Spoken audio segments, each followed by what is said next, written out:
እሺ ሰላም በድጋሚ ስላልጨረስኩ የተመለስኩት ያው ብዙም ያልቅ አይደለም። ስለዚህ ትዳር ምልኩስና ነው ስንል በዛ መልኩ ነው።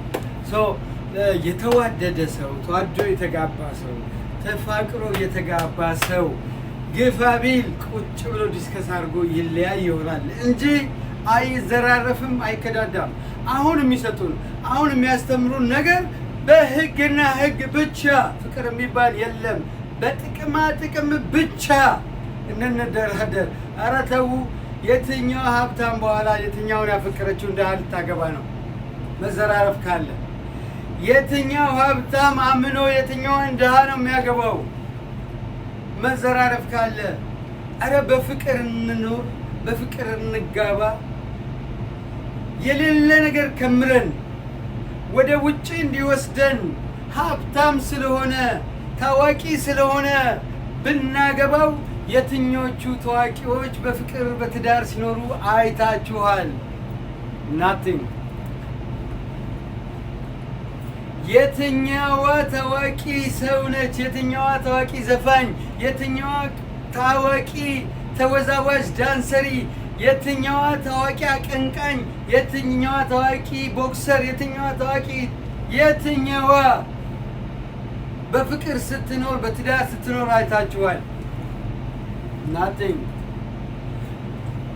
በጣም የራቁ ሰዎችን በጣም ስም አለን ብለው ያሰቡ ወይም የሆኑም ሌጀንድ ሊሆኑ ይችላሉ፣ ታዋቂ ሊሆኑ ይችላሉ።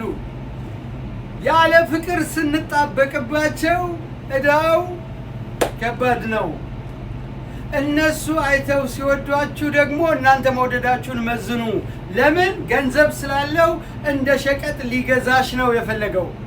ገንዘብ ስላለው ብቻ ወይም አሜሪካ ስለሚኖር ብቻ በኢትዮጵያ ኮንቴክስት ባበሻ ከሆነ ከኢትዮጵያ ካለው ችግር ያወጣኛል፣ እንደ ሰው ትልቅ ጸጉር ደፋለሁ፣ ሜካፔን እንደፈለኩ ቀባለሁ፣ የሀብታም ኑሮ እኖራለሁ፣ አሜሪካ ከሄድኩ በኋላ አፍንጫህን ላስለዋለሁ ብለሽ ከሆነ የተጠጋሽው አያዋጣም።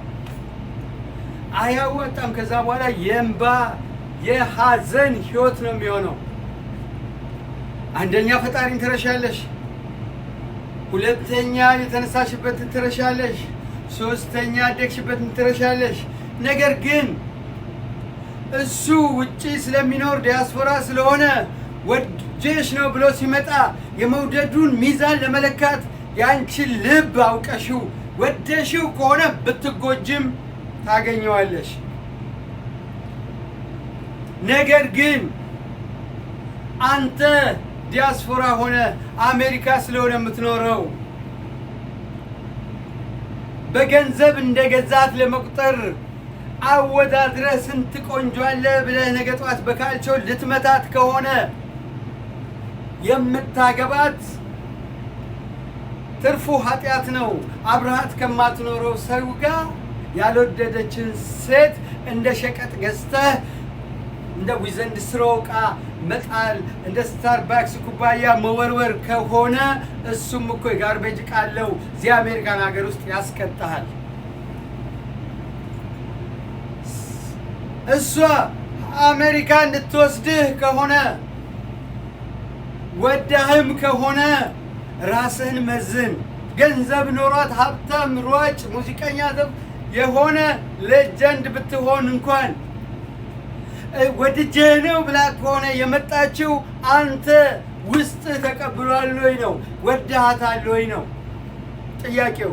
ካልወደድካት መጨረሻው መካሰስ፣ መጋደል፣ መዘራረፍ፣ መወቃቀስ፣ የአደባባይ ስጦች ነው የምትሆኑት።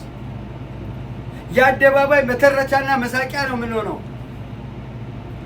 ስለዚህ ከሁለቱም ባላንስ መደረግ ያለበት አንድን ሰው ወደድኩ ብሎ ሲመጣ የእውነት ወዶኛል ወይ ነው ጥያቄው።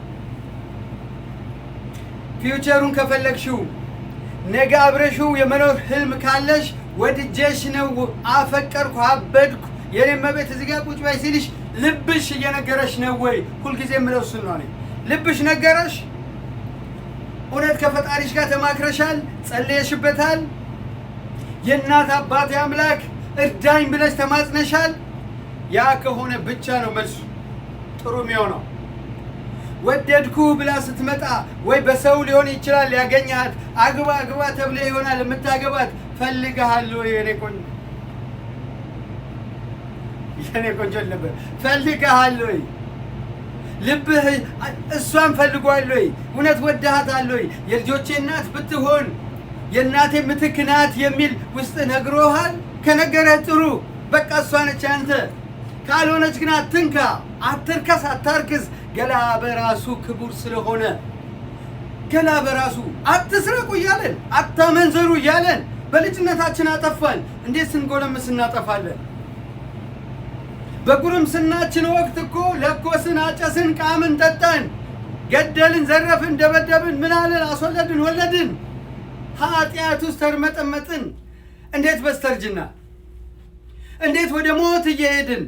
ሰው እኮ ተወለደ፣ አደገ፣ ጎረመሰ፣ ጎለመሰ፣ አረጀ፣ ሞተ ነው መጨረሻው። ተነሳ አይደለም የሚለው ክርስቶስ ነው። ዳግም ትንሣኤ አለ። ኦኬ እንቀበላለን ህግጋቱን። ነገር ግን አንድ ሰው ተረገዘ፣ ተወለደ፣ አደገ፣ ጎረመሰ፣ ጎለመሰ፣ አረጀ፣ ሞተ ወይም ሞተች። ስለዚህ ትዳር ውስጥ ሊገባ ነው ስንል ወይም አንድ ሰው ሊያገባ ነው ስንል ተዋደዋል ወይ? አንተ ስትወዳት እሷ ወዳሃለች ወይ? በገንዘብ ከሆነ ያታለልካት ሚስት እኮ እያረካት አይደለም። አይምሮ ራሱ ያውቃል። እንደማንም ልትጠቀምባት ነው። እንደምትገዛው ቢራ፣ እንደምትገዛው ድራፍት፣ እንደምትገዛው ሲጋራ፣ እንደምትገዛው ጫት፣ እንደምትገዛው ስጋ፣ እንደምትገዛው ልብስ ነው በቃ ያያት። ስለዚህ ለምን ታወራለህ? እሱ ሳይፈልግሽ ከሆነ በሰው ግፊት ከሆነ የምታገቢው መጀመሪያ ቁጭ አድርጊና ጠይቂው። አሜሪካ መሄድ ፈልገህ ነው? ለቪዛ ነው የምታገባኝ? ሲቲዝን እንድትሆን ግሪን ካርድ ፈልገህ ነው የምታገባኝ? ወይስ ወደኸኝ ነው ብለሽ ጠይቂው። ጠይቂው ቁጭ አድርገሽ። ህይወቴን አታበላሽ በይው፣ አታርክሰኝ በይው። ህግ ተሰጥቶሻል አይደለም? የለኳኮሰ አብሮ የተጨመላለቀ እንዲሁ አያችሁ ተብለን ልታዩ ትችላላችሁ ተብለን አታመንዝር ብሎ ተጽፏል። አመንዝረን መተን እዚህ ጋር ደርሰናል። ካሁን በኋላ ለምን እናመንዝራለን? በንስሐ መታጠብ አይሻለንም? ሁሌ ደርቀን ከምንቀር መርጠብ አይሻለንም? ቢያንስ መጨረሻችን ማሳመር በንስሐ ውስጥ መኖር አይሻልም? ስለዚህ በጥቅም የተሳሰሩ ጓደኞች አሉን። ሳይፈልጋት ተጋብተው ዛሬ ስቃያቸውን የሚበሉ በአንድ ቤት እየኖሩ አፕስቴርና ዳውንስቴር ኪችንና ባዝሩም የሚደባበቁ እንደ ትላንትና ኩኩሉና ድብብቆች ሌባና ፖሊስ የሚጫወቱ ብዙ ባለትዳሮች እናውቃለን። አስፈላጊ አይደለም። መጨረሻው ሞት ነው የሚሆነው። አስበው፣ የሆነ ነገር ገጥሞ ስትሮክ ቢመታህ እዛው የተቀመጥክበት ላይ ያረርክ ነው የምትሞተው። አስቢው፣ አንድ ቤት ውስጥ ነሽ፣ አብረሽው አይደለሽም። በመንፈስም በስጋም በአይን ነው የምትተያዩት፣ የምትገላመጡት፣ የምትሽሟጠጡት።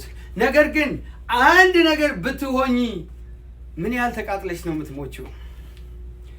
ለዚህ ሰው ነው ልጆችን ትቼ ሞተው እያልሽ አሁንም እየተሰቃየሽ ነው። ለዚህ ሴትዮ ነው ልጆችን የምትወው እያልክ ነው። ከተለያየህ መለያየት ነው። ነገር ግን መሰረቱ መጀመሪያ ነው። አንድ ቤት ሲሰራ የመሬቱ የአፈሩ ይዞታ ይመረመራል በአዋቂዎች። ከዛ በኋላ መሰረቱ ኮንክሪቱ እንዴት ይሰራ፣ ቤዝመንቱ ተብሎ በደንብ በፕላን ነው የሚሰራው። ቤዝመንቱ ነው ቤቱን ቤት የሚያደርገው። ቤቱን ቤት የሚያደርገው ቤዝመንቱ ነው። ለትዳርም ከላይ ያለው ነገር አርቲፊሻሉ ቬሎ አይደለም፣ ድግሱ አይደለም። 1000 ሰው ጠርተን ማብላት ማጠጣታችን ትርጉም የለውም። እሱ ገንዘብን መጣል እንደሆነ ማወቅ አለብህ። ያንተ ሰርግ ወሬ ድሮ ወር ይወራል፣ 2 ወር ይወራል። ዛሬ አንድ ቀን ነው ለሰዓታት የሚወራው እዛ ቦታ ላይ ወዲያውኑ ዝም ብሎ ነው ይህንን ማድረጋቸው። አሁን ምንድን ነው እንደዚህ ለበሳል፣ ለዚህ ይህን ያህል ይወጣል። እዛው ጋር አንተን ስጋ እየበላ ይበልሃል። እዛው ጋር አንቺን መጠጥ እየጠጣች ትወጭቅሻለች። ትርጉም የለውም። ደህና ኖሮ ጥሩ ኖሮ ማሳየት ነው ውጤቱ። ስለዚህ ትዳር ምልኩስና ነው ስንል በምክንያት ነው። ሁላችሁም